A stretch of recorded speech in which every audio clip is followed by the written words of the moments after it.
Introduction to Statistics. So first, we define statistics as a scientific body of knowledge that deals with the collection of data, organization or interpretation of data, and of course, the analysis and interpretation of data. So yun yung definition ng statistics. We have two types of statistics. We have descriptive and the inferential. Ito yung inferential, ito yung parang advanced. Okay? Or mas advanced siya sa descriptive. Under the descriptive, we have the definition of terms, sampling techniques, presentation of data, summation, calculator exercises, summary measures of data, and the normal distribution. While the inferential, we have sampling distribution, hypothesis testing, correlation and regression, simple test or simple time series analysis, Z-test, T-test, F-test, test on proportion, and the chi-square test, including the ANOVA or the analysis of variance. What is descriptive statistics?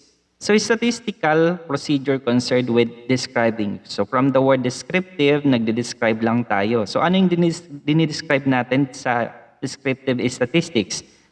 Those characteristics and properties of a group of persons. Say, for instance, meron kang research or meron kang kailangang i-interpret na data na i-describe mo lang. Halimbawa, height nung lahat ng lalaki sa BSRT 1B or 2B, ganyan. So, kung ano yung nakikita mo, pwede mong i-describe.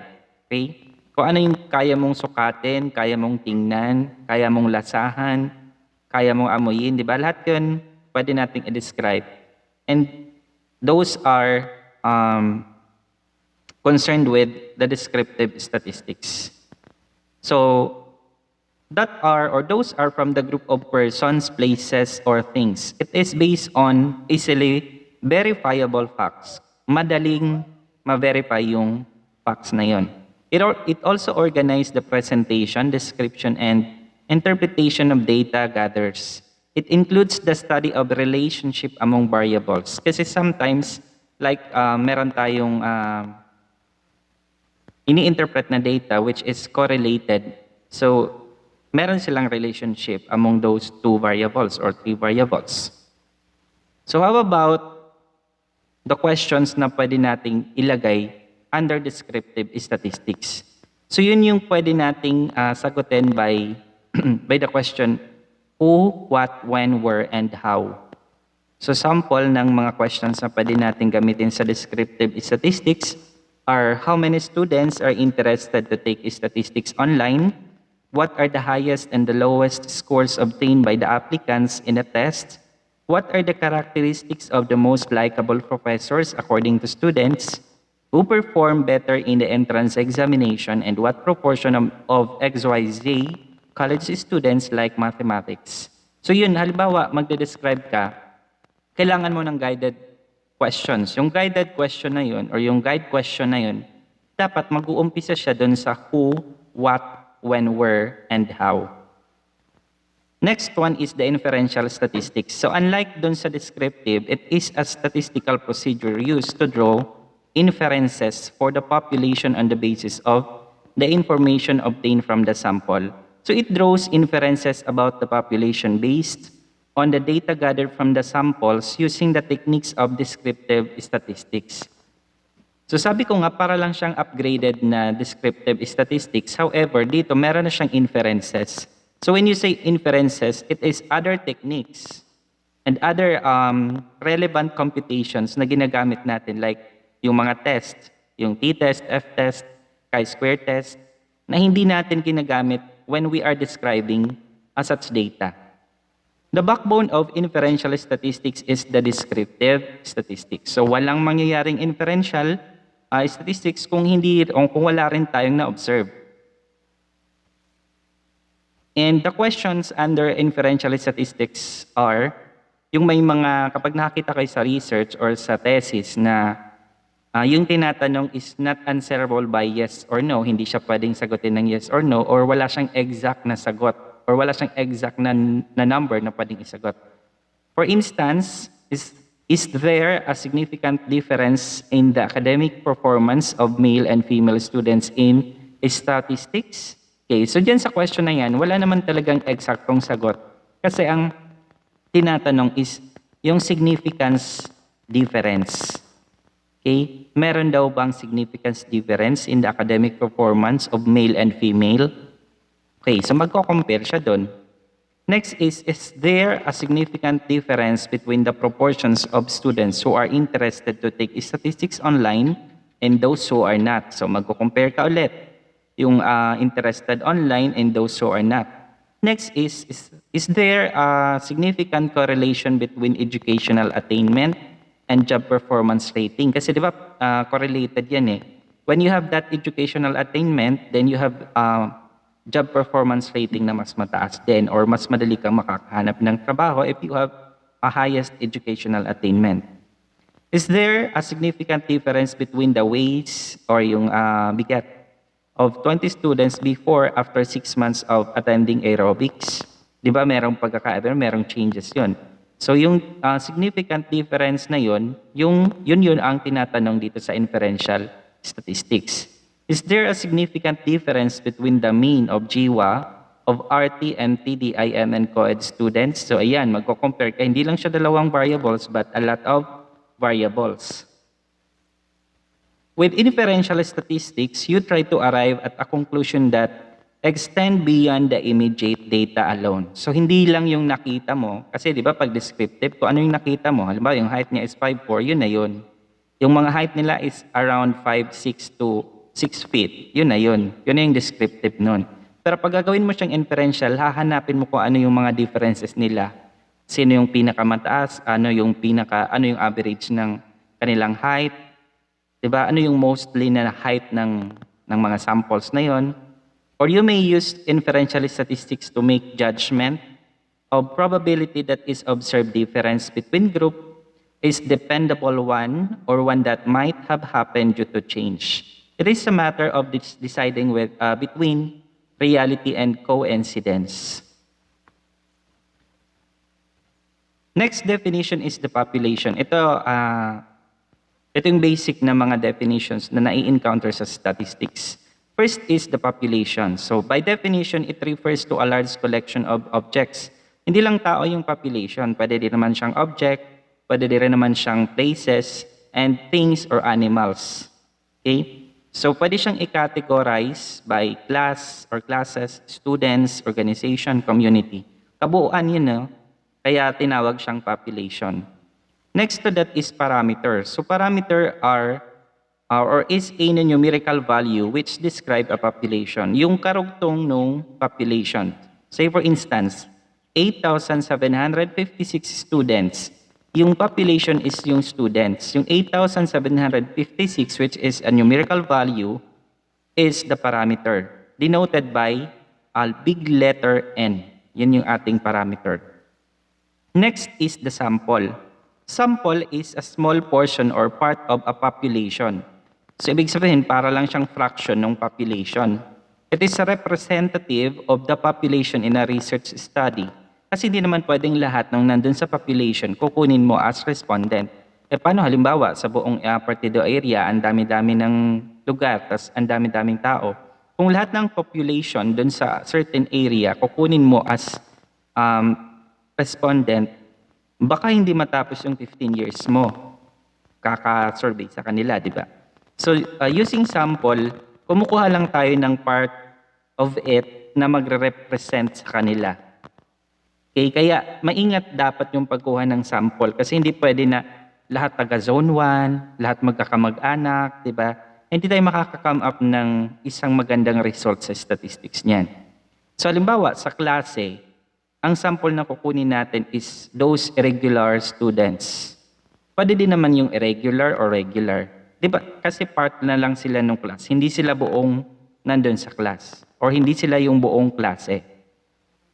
Another one is the male students out of all students. Hindi naman kasi lahat male. Di ba? So, isa-sample lang natin yung male. For organization, pwedeng teaching personnel, academic or administrative personnel, and sa community naman, pwedeng i-by group nyo as group, elders, PWD, ganyan, professionals, out-of-school youth, and etc. So kung paano tayo maghanap ng sample, Yun yung i-discuss natin sa sampling techniques, which is our next lesson. Finally, we have the definition of statistics again. It is a numerical value which describe a sample. So kanina, yung parameter, yun yung numerical value na nagde-describe sa population. Yung statistics naman, yun naman yung numerical value na nagde-describe naman sa sample. So example dyan, of the 8,756 students enrolled in nursing, 2,893 are male. So denoted by a small letter n, yung 2,898 that are or those are male students, sila yung sample natin kasi part na lang sila nung students. Yun yung tinatawag natin na statistic. Next one is data or data. It is facts, set of information under the study. We have two types of data, quantitative data or qualitative data. Yung quantitative are numerical in nature and therefore meaningful, arithmetic that can be done. So sample your age. Kasi di ba wala namang sagot sa age na hindi numbers, di ba? And then of course your height, your weight, and etc. While the qualitative data, it attributes which cannot be subjected to meaningful arithmetic like gender, like sex, educational attainment, affiliation or experiences, your feelings or opinion. Kasi hindi naman siya numerical, di ba? Wala namang tanong na, kumusta ka ngayon? 3. Walang ganon, walang level na ganon. Di ba kapag tinanong ka kung anong feeling or opinion mo, sasagot ka na hindi siya number. Words siya. So, kaya nga qualitative data. We classify each item below. Okay? So, ito yung mga data. First is the weekly allowance. So, ano yan? Quantitative yan or qualitative? Di ba? Quantitative, qualitative. So, dahil nga yan ay numerical, so quantitative yan. Income of parents, quantitative ulit. How about gender, civil status, religion? Siyempre, qualitative. And then yung age is quantitative. Yung address kasi, case-to-case basis yan. Kasi if yung address na binigay is, halimbawa, barangay or municipality, or wala siyang number, so qualitative yun. Pero kung di ba we have block 2, phase 3, building 1, room 4, so quantitative na naman. We also have educational attainment of parents, jobs, occupation, school previously attended, lahat yan qualitative data. We also have discrete data and continuous data. When you say discrete, it assumes exact values only and can be obtained by counting. So halimbawa, yung lahat ng numbers of students, discrete na yun, exact na yun, di ba? Hindi na siya magbabago agad-agad. Number of male and female, number of out-of-school youth. While the continuous data, it assumes infinite. So when you say infinity, wala siyang hanggan or meron din namang hangganan pero meron siyang growth na nangyayari. So it assumes infinite values within a specified interval and can be obtained by measurement like height. Di ba yung height mo ngayon, halimbawa 5'2", ang bukas makalawa or next month, pwedeng 5'3" na yon. Di ba yung weight mo, lalo na yung weight, madaling magbago, di ba? Parang relasyon. Yung weight, di ba, halimbawa, meron tayong tawag dyan, mga okasyon, na yung weight mo lalaki talaga, bibigat. And kapag wala naman, taggutom, yan, papayat ka. Your age, salaries, income, and savings are all continuous data. Other definition of data is constant and variable. So pag sinabing constant, it is characteristics or property of a population or sample which makes the members similar to each other. So halimbawa, gender in all class of all boys is constant. Hindi na magbabago kasi gender nila yun eh. Yung variable naman is a characteristics or property or sample which makes the members different from each other.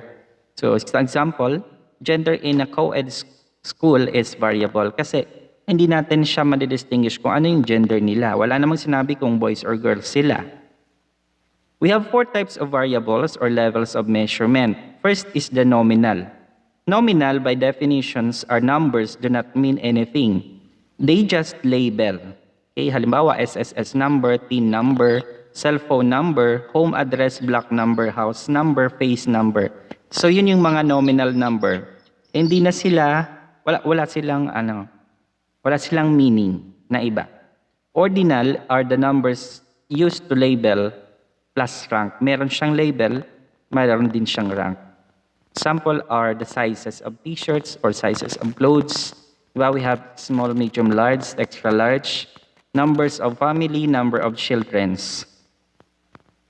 Next is interval. Intervals are numbers used to label plus rank.